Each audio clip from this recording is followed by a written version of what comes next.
Okay, so before we kind of maybe talk a little bit more about Musk, you're going to hear me talking to Will Shoki of Africa as a Country about Elon Musk, about the way that South Africa has become the raw material for the radical right and its at least rhetorical politics around issues of, well, of land, of race, of various other things. All right, so I'm here with Will Shoki, editor of Africa is a Country, an excellent website and outlet that I would encourage you to check out. Hello, Will. Hello, Alex. Thanks for having me. I'm a long-time listener and fan.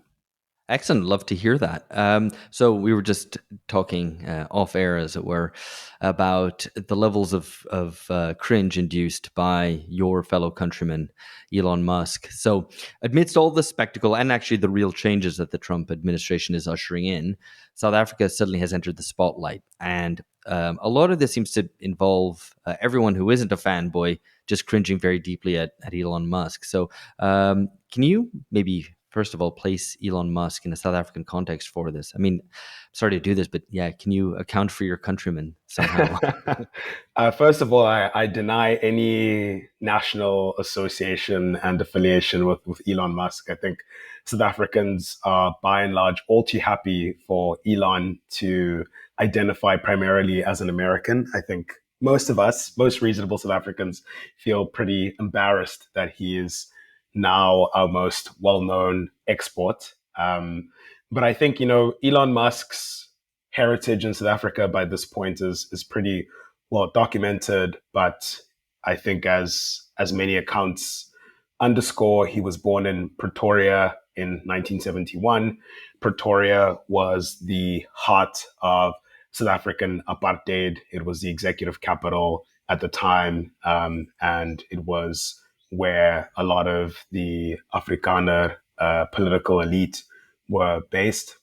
And his upbringing was typical of many white elite South Africans at the time. The family was wealthy. A lot of their profits and sort of kind of privilege extracted from mining wealth, as it happens. His parents divorced when he was young. And, their entire economic standing was shaped by the apartheid system, which was designed to uplift white South Africans. He went to an elite state school for high school called Pretoria Boys High School. And there are stories of bullying and loneliness that he experienced there. And I think, to be honest, the only conclusion one can reach now is that perhaps Mr. Musk was not bullied enough because, just the cringiest person Absolutely. on earth. Yeah. Exactly. Someone who became a billionaire just to be able to buy friends, it seems like. Yeah, exactly. To buy friends and to avenge the nerds and kind of stick it, I don't know, back to whomever he perceives as his bullies. And, his dad was an engineer. He was a member of the anti-apartheid Progressive Party. But, progressive is maybe perhaps a little bit of a misnomer. Errol Musk, I think, voted against a reform that was implemented in the 1980s, which was called the tricameral parliament, which gave limited suffrage to multiracial South Africans known as coloreds, and Indian South Africans who are South Africans of South Asian descent. So he opposed that, right? And that's what the Progressive Party at the time represented and stood for. So hardly progressive at all. And, like many white South Africans, Elon left the country on the eve of the collapse of racial rule. I think he left in 1988 and his destination was Canada. And this kind of mirrored a pattern of immigration that started to peak between the late 1980s and mid 1990s, where there was this exodus of white South Africans who, I think, sensing the changing character of the country that they had grown up in, wanted to leave rather than face sort of non-racial democracy. And so that's kind of his upbringing. I have to say, though, I mean, all of these accounts of Elon Musk's upbringing haven't really been able to kind of trace a very clear intellectual history of how his formation in apartheid South Africa is responsible, to what extent it's responsible for what he believes now. But there's, obviously a relationship, and he's not unlike, David O. Sachs, another tech venture capitalist who's from South Africa, or Right. Peter Thiel, who grew up in Southwest Africa, which is Namibia now, and a country which was under occupation by the apartheid South African government until 1992. So there's this weird South African connection of all of these people who grew up under white minority rule, and who are now playing a very key role in influencing Trumpian politics and policy. Right, indeed, yeah, the right wing of the oligarchy and the right wing of tech, particularly. So, South Africa has suddenly entered, or has kind of emerged as a battleground, and from a different perspective, has emerged is providing the kind of symbolic raw material of a stage in this kind of globalized culture war, and particularly centered around land rights reform, race, and affirmative action. And you note in your article in Jacobin that Donald Trump is issuing an executive order ending the US's financial assistance to South Africa and welcoming ethnic Afrikaners who are supposedly victims of unjust racial discrimination and inviting them to resettle in the US. So how has this come about? How has kind of South Africa become, the kind of raw material for this kind of right-wing discourse, and probably not just a right-wing discourse, but how has this kind of thing emerged? It's hard to know what exactly the series of events was that precipitated this, because I think once this executive order was issued, most South Africans were caught off guard. I don't think anyone anticipated that Trump would have such a hostile, would make South Africa a kind of centerpiece of US foreign policy, and would adopt this hostile and combative position in relation to it. It seems now that South Africa, Canada, Mexico, and now Ukraine are the countries that Trump has set his sights on, and I think we were all kind of surprised to find ourselves in this maelstrom. Um, and there had been kind of rumblings in the years preceding that there was a backlash from Republican elites against South African foreign policy. The two biggest things that people were upset about was, first, the extent to which South Africa went out of its way to hold Israel accountable for its genocidal aggression in Gaza, the culmination of that being the ICJ case.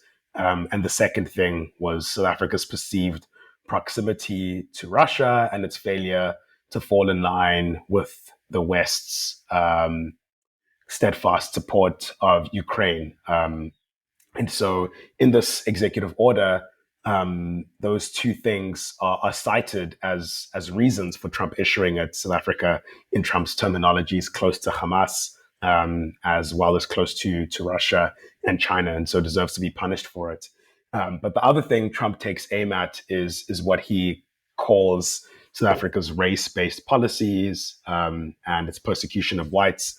And the kind of latest episode of that is this expropriation act, which in very short is a policy that is continuous with South Africa's land reform policy, but it's not exclusively a land reform policy. And all it does is it gives the state the power to expropriate land for public purposes. And the act spells out how that determination is made, and it's bound by those provisions, and is subject to judicial review. And then all it does really is replace apartheid era legislation, which only provided for expropriation if there was a willing buyer and willing seller. So land could only be expropriated if it was priced at market value, and if the state was prepared to pay that, and if the seller was prepared to accept that payment. And honestly, there's nothing really the politics surrounding this policy venture into the realm of the spectacular and kind of Mm, symbolic representations of what it means. But nothing about this policy is kind of is remarkable, right? It's fairly consistent with expropriation policies passed by post-colonial states, and it's not too dissimilar from eminent domain legislation in the United States right, itself. right. Um, but there's been an efforts by white far right groups and organizations in South Africa for perhaps over the last decade who've kind of been slowly cultivating a panic about expropriation. And they've built networks with kind of far right influencers internationally. One organization, AfriForum, has had an audience with Tucker Carlson, with Breitbart, all of these figures. And so kind of the groundwork has been in the offing for quite a while. And I think once this act was passed, I don't know who gave Trump the heads up and pushed him to pull the trigger. But it exploded into this executive order being issued, and Trump and Musk cultivating this narrative. Musk has been preoccupied with South Africa for a while. He's sort of boosted unverified claims made on Twitter. The white South Africans are being kicked off their land, that they're victims of a so-called white genocide. And so I'm sure that he's had Trump's ear and has kind of influenced this direction. But I think it's still hard to kind of understand why South Africa is so key in their wider sort of culture war crusade, and how Mm. they see this as fitting into whatever narrative of civilizational decay that they want to paint as happening in countries that were formerly homogeneously white, Western, etc. Right, right. Yeah, I mean, I guess it does provide them with the opportunity to cultivate their own form of victimhood politics, right-wing victimhood politics centered on a kind of white minority who I assume for them represents some form of civilization, cultivation of the land, etc., some order, stability versus Absolutely. its opposite. But as you note, and I think this is interesting, is that there's a kind of mutually reinforcing spectacle. I think those are the terms that you use. So you have Musk on the one side, and sections of the global radical right, railing against black rule, against affirmative action. See, this is what happens. This is the chaos you get. Look at the mess of post-apartheid South Africa. And then on the other side, you have Julius Malema, who longtime listeners of this podcast will likely have encountered in past episodes of that we've done on South Africa, who's the leader of the Economic Freedom Fighters, which is a great name for a party, and it's disappointing that they don't really live up to their to their name. Could you maybe just remind us who are they? Who is Malema, and what is his and their position in this culture war? I think. Yeah, it's disappointing that the economic freedom fighters don't live up to their name, and it's additionally disappointing that they don't live up to their billing. They style themselves as this Marxist, Leninist, Fanonian political party, but they're kind of anything but. But to give a very brief history of who they are, Julius Malema was formerly the president of the ANC Youth League, and once upon a time had a close relationship with one-time South African President Jacob Zuma. Zuma, as people might know, was a president who ruled for close to a decade, I think just under a decade, and was infamously behind what we call here state capture, which was this process of really kind of endemic corruption, and Zuma kind of handing over the highest levers of the state to private interest, and incapacitating the South African state quite badly, that it's still recovering from this deep-seated patronage that he was instrumental in kind of escalating and deepening. And once upon a time, they had a very warm relationship, and Julius Malema was kind of seen as the future of the African National Congress, but they had a falling out. And in 2013, Malema saw an opportunity after the Marikana massacre, when the state murdered 34 striking miners in South Africa's Platinum Belt, and established the Economic Freedom Fighters, which sort of drew on the kind of radical aesthetic of the ANC Youth League and positioned itself as to the left of the ANC and a radical alternative to the ANC, kind of uh, a very kind of black nationalist political party that would speak very sort of forcefully about the legacy of apartheid and colonialism in South Africa and its racialized inequality, and that forefronted this program of redistribution primarily through nationalization. So this crude policy of nationalization to nationalize the mines, the banks, and the land. And a key policy in that was expropriation without compensation. The EFF were the main drivers of the expropriation without compensation Mm. policy, put pressure on the ANC, which up until that point wasn't really kind of on their platform, and effectively compelled the ANC to try and eclipse them by adopting this policy themselves. Um, and Malema is this figure which has attracted international attention for his sort of no nonsense talk about racialized inequality, crude no nonsense talk about racialized inequality in South Africa. He infamously sings the song called Dubulebunu, which means kill the Boer. He's had many kind of hate speech cases that have gone to court. AfriForum, this Afrikaner civil rights organization, have been the main people trying to prosecute that. And each time, kind of, the courts have said, like, there is no real incitement behind the singing of the song because no one can establish materially that it's resulted in the killing of white South Africans. But he's this, the EFF and Malema style is very much this provocative, performative politics. The EFF in substance has failed to live up to the Mm. radical aesthetic that they project, right? They're kind of woefully undemocratic. Malema has centralized power around himself and cultivated a cult of personality around himself.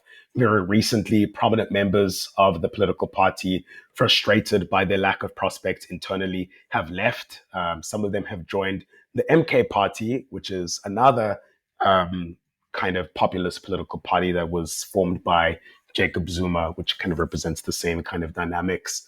And they've failed to sort of mobilize and organize working class South Africans. They have no formal relationships with organized labor or social movements or community-based organizations. So they posture as a radical political party, but really they're kind of this racial populist black nationalist organization whose function really and whose main kind of ambition is to indigenize South African capitalism. So not too far downstream from the ANC's post-apartheid class project, and I think they're best understood as a wandering faction of the African National Congress, more than they are a distinct identity. And so this, as I said, this mutually Nicely reinforcing put. spectacle where Malema on the one hand, being the provocateur that he is, continues to sing the song, continues to say inflammatory things about white South Africans because he thrives on provocation, on grabbing headlines, on trending on Twitter.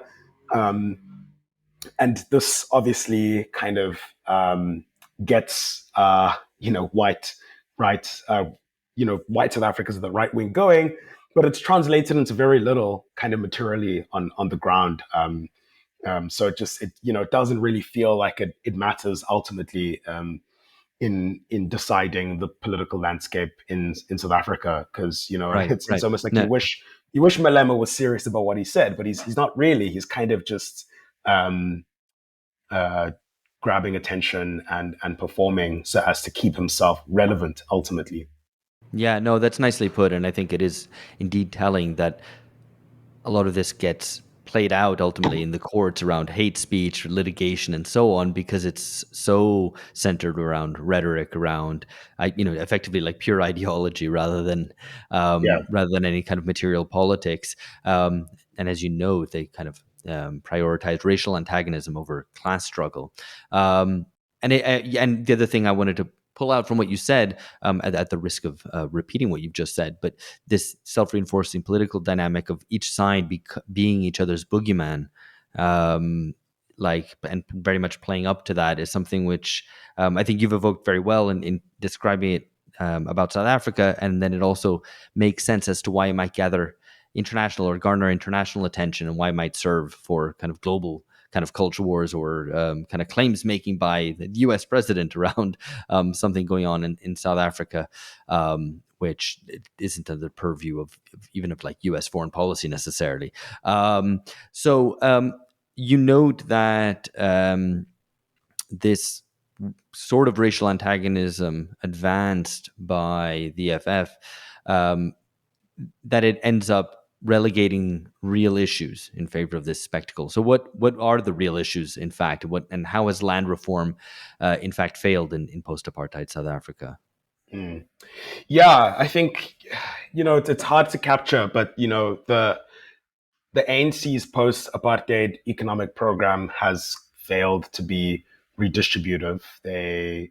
They became preoccupied with cultivating what they interpreted would be a patriotic bourgeoisie. And so, in sum, it's kind of like the Fanonian prediction coming to pass, where they wrongheadedly felt that if they were able to allow some Black South Africans to ascend to the top of business, industry, finance, politics, etc., that would somehow trickle down to the rest of the country. And so there, the irony of the pearl clutching reactions from a lot of the local and global right is they accuse the African National Congress of being, Marxists and communists and, the whole gamut of what they think are kind of derogatory slurs to portray them as unserious and menacing, but their economic policies is kind of straightforwardly, unremarkably neoliberal. And they haven't pursued any kind of radical economic policy at all.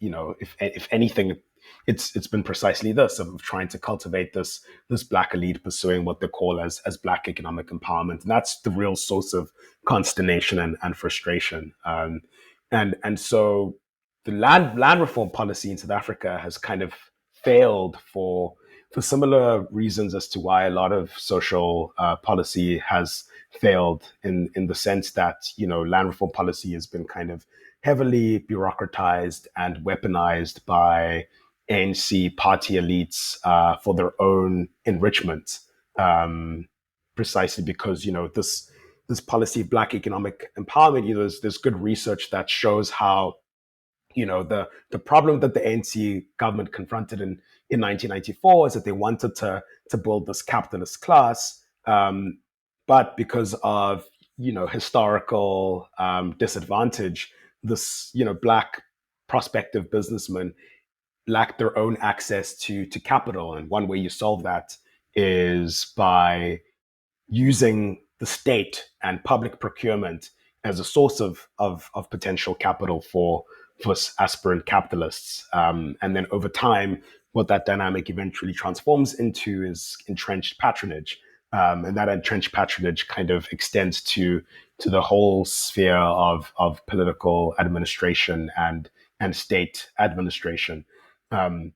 So land reform policy has kind of failed for those reasons, and this expropriation act, what it envisions really is not fast tracking, sort of settling, for example, land restitution claims, scores of which remain unprocessed after years of slow moving backlog. It doesn't envision kind of providing urban land security to people in need of housing. It doesn't envision supporting kind of smallholder farmers. It just envisions the state taking over responsibility for land, without Mm. enumerating a plan for what the state will do with that land. Once it's in its possession, it's just merely to facilitate that process.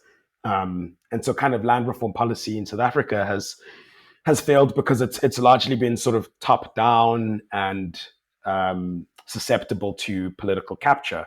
Um, and And that sounds like it's a gift to the right, really, that the right can then just turn around and say, well, all these claims around land reform are merely just support to cronyism and clientelism and so on. it sounds like it's a gift to right, but they don't even say that. Right, The South right. African right doesn't even say that, primarily because they understand these contestations through the lens of racial antagonism, and cultural confrontation, that the material consequences of the failure of land reform policy completely escape their heads. It becomes, for them, a cautionary tale about the fundamental ineptitude about Black political rule, Mm. rather than a story about the fundamental kind of instabilities of South African capitalism, right? They don't ever really go that far. And in fact, there was a funny episode, I thought, kind of about a week ago, when one of these far right influencers, there was a rally outside the United States Embassy in Pretoria, where between 1,500 to 3,000 aggrieved Afrikaners attended, all waving flags saying, "Make South Africa great again," singing the old apartheid anthem, "Destem." And this guy, Willem Petzer, who convenes the whole thing, gets up on a podium and he explains and contextualizes a memorandum that they'd intended to hand over to an emissary of the US Embassy.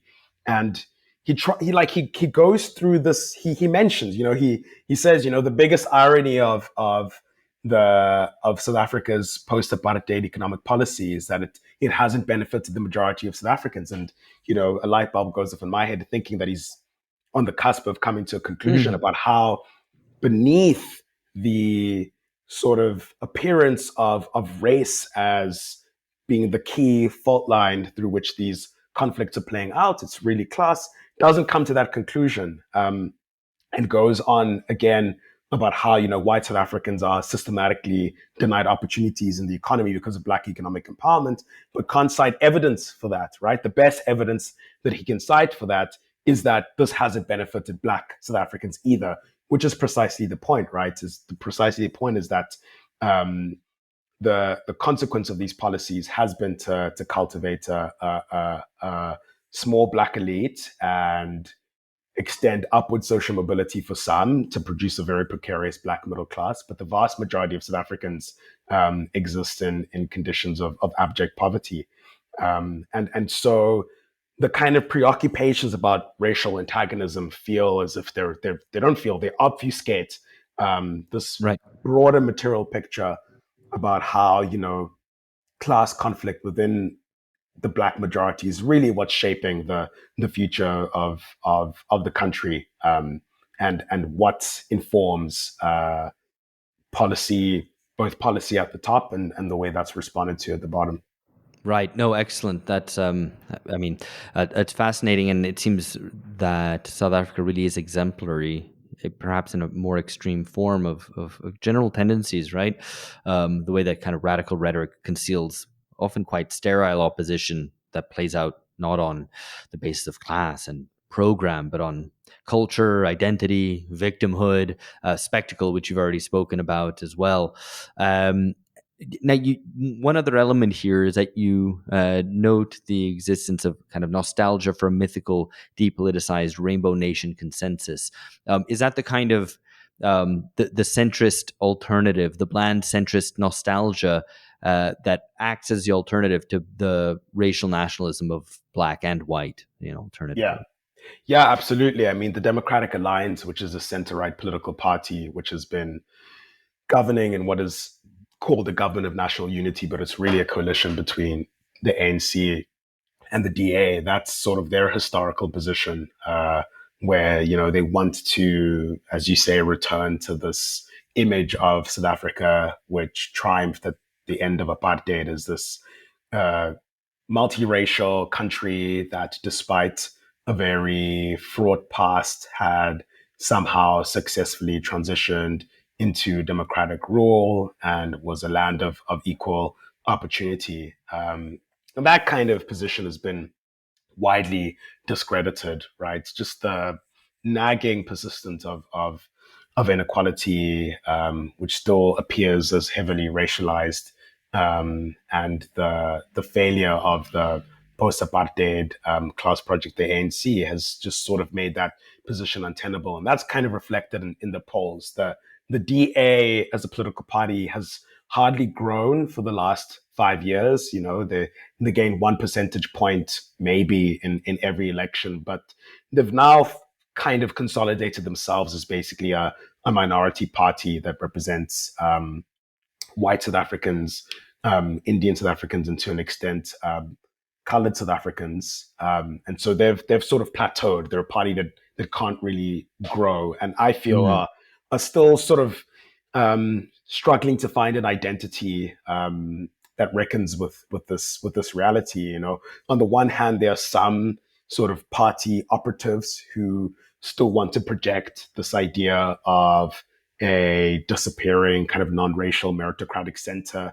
And there's some people who are sort of courting right-wing forces in South Africa who are playing up white racial grievance politics as a way to sort of shore up their stagnancy. Um, but that what that kind of reveals is that there's no real constituency for that politics, where it might have once sort of appealed to a kind of like cosmopolitan urban elite. You know, that stuff just doesn't really land in a country that is defined by so many by so much political fragmentation, and really kind of the dynamic that feels sort of decisive is the one that's playing up as the ANC itself falls apart, right? You know, the ANC lose votes; those votes don't go to the DA, which is for all intents and purposes the official opposition, but it goes to these other political parties who are offshoots, so to speak, of the ANC. So, just briefly to conclude, because I mean this has been excellent, and it's very end of history. I think Yeah. the depiction of South Africa, the unrealized promises of post-apartheid South Africa, all the problems of kind of infrastructure, of blackouts, and so on that South Africa is dealing with, I think are in many ways exemplary of these kind of deeper problems. You hint at what the not necessarily what the solution to this is, but how these issues should be truly played out if there was a serious politics that emerged to really confront the issues rather than play out on these kind of symbolic bases, these symbolic conflicts, and indeed just the kind of decay and fragmentation of the ANC itself. And so you put this in the terms of the reality is that South Africa's future will be shaped less by struggles between black and white than by the conflicts and contradictions within the black majority itself. So, could you just maybe briefly give us some sense of what that actually means, how that would actually play out?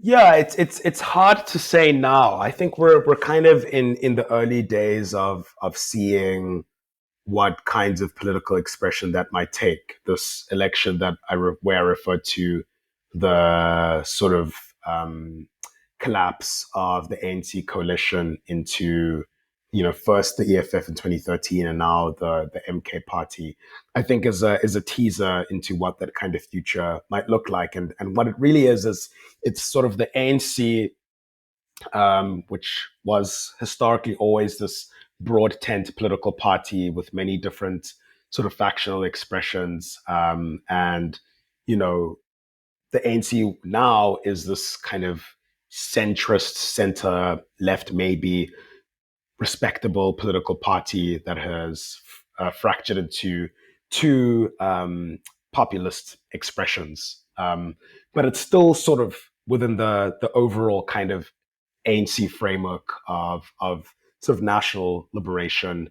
Um, the sort of political frameworks deployed by the EFF and the ANC still adopt a theory of change that heavily draws from the ANC's so-called theory of national democratic revolution, which was this idea that social transformation in South Africa would pass through two stages. The first would be a kind of bourgeois revolution, which is what the end of apartheid was, and would then need to sort of cultivate this patriotic bourgeoisie. And then the next stage would be a socialist revolution. And, you know, the EFF, MK claim to wanting to be racing to the second stage, but really they're still caught in the framework of the first stage. And there's been no real political alternative that's come outside of that. The ANC still has a precarious formal alliance with the Congress of South African Trade Unions, the largest federation in South Africa, as well as the South African Communist Party. But the Communist Party, even though there have been rumblings that they're dissatisfied with their decision to tie up with the DA after last year's election, are just so moribund and kind of so dependent on the ANC's patronage networks for survival and existence. They've not really been able to mount a serious independent existence. They always threaten to leave the tripartite alliance, this formal coalition between them and COSATU and the ANC, but they know they can't really because they lack any sort of organizational heft to be able to go it alone.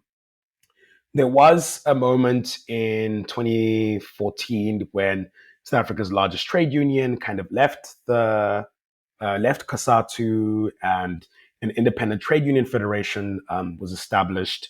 But you know, that itself has been so kind of mired by internal factional battles, which have sort of replayed similar kind of internecine fights within the ANC universe for access to patronage and so on and so forth. That, you know, organized labor in South Africa is now in this position where it's quite weak, and so I think what that would look like is would require a political force that is rooted in working class organization to articulate a class politics. Where that might come from, what that initiative would look like, it's hard to say. I would say, kind of absent that, you're going to see South African electorate that continues to fracture into more and more kind of populist expression that, you know, might, on the one hand, as the EFF does, kind of replay racial antagonism, or on the other hand, increasingly escalate antagonisms between other Black South Africans. So xenophobia is quite stark in South Africa, sort of hostile sentiment against migrants from the rest of the continent. But that hasn't had a successfully articulated political expression yet. I think whatever sort of whatever politics is ascendant in the future is probably going to double down on that. And I think that's probably likely going to be the most successful is this sort of, you know, populist anti-migrants sentiment driven by Black South Africans primarily. Disappointing, but again, in some ways similar to elsewhere.